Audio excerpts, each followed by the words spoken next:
The question on whether the US should arm Ukrainian forces has triggered hours of diplomatic debate and pages of analysis in recent weeks, all as Russian-backed militants and regular soldiers continue their offensive against Ukrainian positions in the country's east.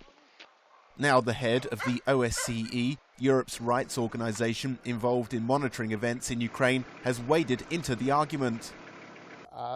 The issue of the military equipment is a sensitive one. Lamberto Zannier warned that direct Western military support could only strengthen the Kremlin's narrative that the war in Ukraine is part of a Western plot. And we already heard on the separatist side, on the Russian side, sometimes lines saying this is a war against the West, this is a war against NATO.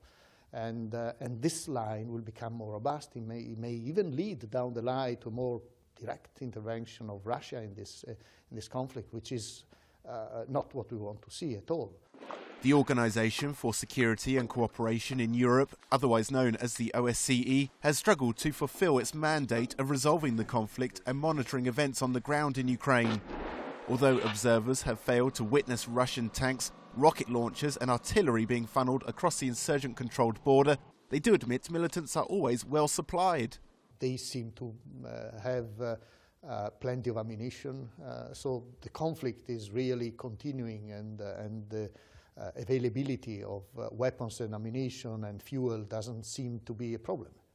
The Russian-instigated war in Ukraine topped the agenda at the high-level Munich Security Conference over the weekend. EU leaders cautioned over supplying weapons, saying all opportunities for a diplomatic solution should be pursued first.